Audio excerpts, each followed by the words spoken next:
Police की बर्बरता दिखा रहा हूँ। मैं खड़ा हूँ निवाड़ी में, और निवाड़ी टहर का जो पुलिस थाना लगता है, वहाँ के सिपाहियों ने और वहाँ के अभी जो संचालक हैं, जो टीआई साहब हैं पुलिस थाना, अर्पित पारासर जी नाम है ना उनका, हाँ, तो उनके संचालन में 5 पुलिस वाले जाते हैं और बंदे को इतना मारते हैं, बंदा भंडारे में पंगत करा रहा होता है, वहाँ से उठा के इसको ले जाते हैं, घसीटते हुए ले जाते हैं और जंगल में इसकी इतनी पिटाई देते हैं कि बंदा मूर्छित हो जाता है, बेहोश हो जाता है। फिर इसको नहीं रहता होश। फिर जब इसको बाद में जब होश आता है तो देखता है कि मैं थाने में हूँ। वहाँ पर इसको ज़बरदस्ती को साइन करा लिए जाते हैं, कुछ इसके वीडियो बना लिए जाते हैं और बोल दिया जाता है कि इन बंदों का नाम ले देना, हमारा नाम लेना, तो फिर हम देख लेंगे तुमको, अब हम तुमको जान से मार देंगे, छोड़ेंगे नहीं। बेटा आप थोड़ा सा बैठ सकते हो थोड़ा सा। अब मैं थोड़ा दिखाई देता हूँ इसकी जख्म, देखो कितनी भयंकर जख्म है, बहुत ज़्यादा इसको मारा है। इसके पेन थोड़ा बैठ, थोड़ा ऐसे कोई बात नहीं, लेटे रहो, ऐसे ही लेटे रहो, थोड़ा ऐसे हो जाओ, थोड़ी सी ऐसे हो जाओ। अच्छा आप बताओ हुआ क्या तुम्हारे साथ, बताओ। सर हम भंडारे में पर्स करवा रहे थे। हाँ। हमें एक जन से पैसे लेने थे। नीरज ठाकुर नाम था उनका, हैं। सो उनसे हमें पैसे लेने थे, हमने पैसे उनसे मांगे। सो कह रहे कि अभी नहीं है, बाद में दे देंगे।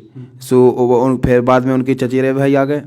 सो उनने हमें सीधे 4-5 चांटा मारे, लात घूंसे भी मारो, बिलात कुछ भी मारो। फिर हमने भी 1-2 चांटा मार दे। फिर हम घरे चले गए। अब हमें जो पता ही नहीं है कि भाई कब रिपोर्ट डाले, कब का करे, इसकी जानकारी हमें नहीं थी। अब यज्ञ को कार्यक्रम चल रहा तो भंडारे में उते परस कराया थे। एकाएक सीधी पुलिस आई, 4-5 पुलिस वाले। सो उते भंडारे में घसीट के हमें गाड़ी में बिठा रो। अच्छा। गाड़ी में घसीट के ले गए और घूक्सी गाँव है, उते डांग है, उते डांग में रोक के और कह रहे एहतियात में हम गले लगा के बहाने हमें इतना ज़्यादा मारो सर कि हम बेहोश हो गए बिल्कुल। घसीटते हमें उतर नीचे उतारो, गाड़ी में से भी घसीट के नीचे उतारो हमें। अच्छा। हाँ, गाड़ी से भी नीचे घसीट के उतारवे के बाद हमें गले ऐसा क्यों मारना चाहते थे वैसे, मतलब उनसे तो कोई रंजिश नहीं थी, तो पुलिस वाले ने इतना क्यों मारा? तो अब सर उन लोगों ने कुछ आपसी वो उनकी सहयोग, साठ गांठ कर ली होगी पुलिस से, पुलिस उन्होंने कुछ सहयोग या पैसे में से भी दे दिए हो, क्या पता, अपन क्या जाने। उन्होंने इतना मारा कि हम खुद बेहोश हो गए थे, हमें खुद पता नहीं था। फिर हमें शायद उधर थाने लवा ले गए। थाने में उन्होंने बीच गली में हम ऊपर पानी डालो कि इस खां वाली होश में लाओ। होश में के लावे के बाद फिर थाने में बैठा रो। फिर इनने हमसे जा कही कि अब बेटा अगर तुम्हें बचने हुए तो तुम जैसी हम बोल रहे हैं वैसे एक वीडियो बनवाओ। सो इन जबरदस्ती हम वीडियो भी बनवाओ, कह रहे कि इन लड़कन के नाम लो। सो इन लड़कन के हमने नाम ले लाए।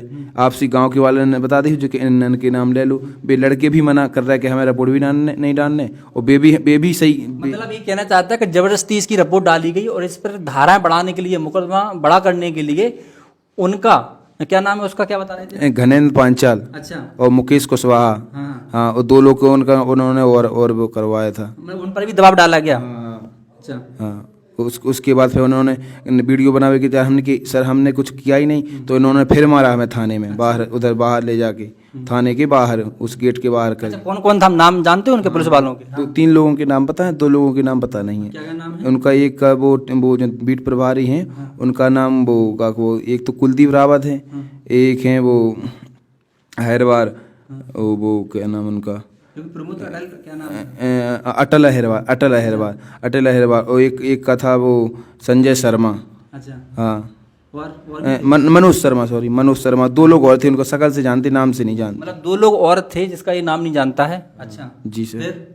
बस उन लोगों ने हमारा उल्टा केस लगवा रहे थे, कहते अब तुम पे कट्टा का केस लगा देंगे, हैं, और गुंडा एक्ट लगवा देंगे, इतनी धारा करते हो। और बिल्कुल हमारी घीची में भी उधर लात रखे थे कि मतलब उधर तो हम बेहोशी हो गए थे, क्या तो भगवान की कृपा कि हम जिंदा बच गए। अच्छा, अभी तुम वहाँ गए थे अभी अस्पताल में, तो वहाँ क्या बोला तुमसे? वहाँ वो कह रहे कि वो पहले MLC कराओ, और थाने के पास गए, सुनने ना रिपोर्ट लिख, कह रहे SP ऑफिस जाओ। सर कल है, आज रविवार है, सो आज SP ऑफिस भी बंद है, और न्यायालय में गए, उधर भी कोई नहीं है, तो हमारी कुछ सुनने के लिए भी नहीं है। तुमको भी रेफर भी तो किया है शायद, अब तुम बता रहे थे। वो उसमें पर्ची में लिख दिया कि तो आप झांसी के लिए रेफर हो जाओ। इसको भी रेफर किया गया है। अब मैं आपको बता देता हूँ, यह बंदा बहुत डरा हुआ है, सदमे में है, और बार बार अभी 3-4 बार तो हम लोगों के सामने पानी मांग चुका है। तो कहने का तात्पर्य है कि अभी भी इस पर इधर उधर से फ़ोन आ रहे हैं इसके किसी पर, और इस पर एक दबाव डाला जा रहा है कि वापस आ जाओ, नहीं तो और तुम पे ये पता नहीं क्या गया।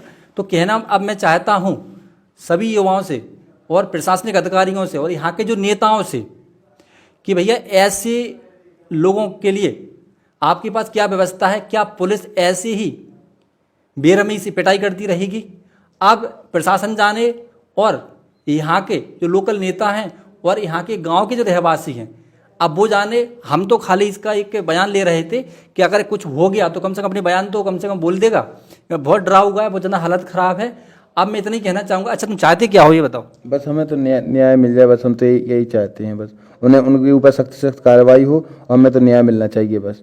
अच्छा, अभी वहाँ पर प्रभारी कौन है अभी? वो अर्पित पारस है। अर्पित पारसागर जी हैं, ठीक है।